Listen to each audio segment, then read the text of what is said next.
क्या सत्संग सुनने से मुक्ति मिल जाएगी? प्रश्न किया कभी? किसी से प्रश्न किया है कभी? प्रश्न भी करना चाहिए जीवन में। बोले अगर परीक्षित ने प्रश्न ना किया होता तो क्या परीक्षित को सदगति मिलती, परीक्षित को मुक्ति मिलती, या हम आज इस कथा को सुन रहे होते? इसलिए कभी कभी प्रश्न भी करना बड़ा अच्छा होता है। लेकिन हाँ, जो गुरु दीक्षित हों वो अपने गुरु के अलावा बाकी किसी से प्रश्न नहीं कर सकते हैं, ऐसा भी नियम है।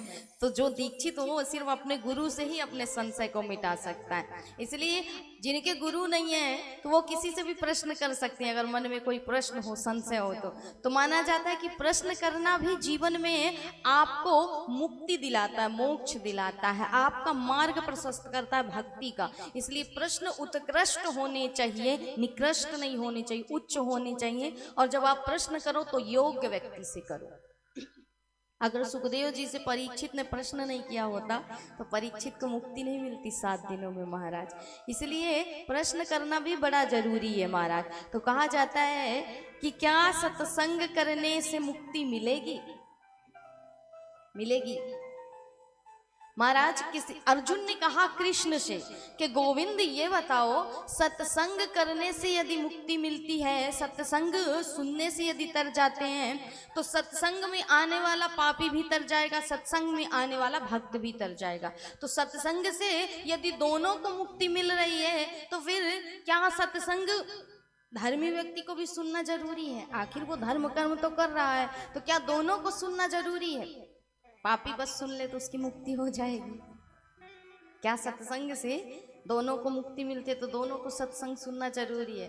तो भगवान ने कहा कि देखो, एक बिल्ली होती है ना, बिल्ली कैसी होती है?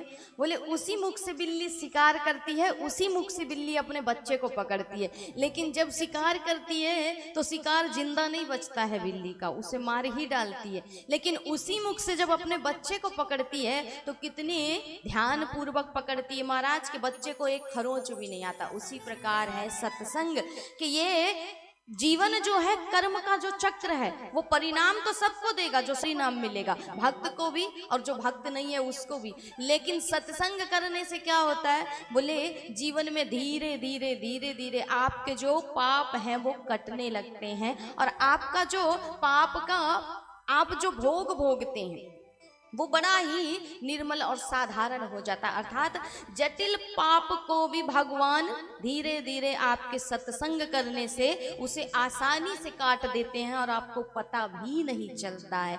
इसलिए आपके द्वारा किए गए जो जाने अनजाने में कर्म हैं, उन कर्मों को श्रेष्ठ बनाने के लिए, उनको तारने के लिए, उनको सुधारने के लिए हम प्रायश्चित बतौर सत्संग करते हैं। और सत्संग से ही हम अपने जीवन के हर कष्ट को खत्म कर सकते हैं। तो ये सत्संग अति दुर्लभ है महाराज। बोले अति हरि कृपा जिस पर होती है, जन्मांतरे भावेत पुण्यम। अर्थात जन्म जन्मांतर की जब भाग्य उदय होते हैं तब ये सत्संग हमें सुलभ होता है।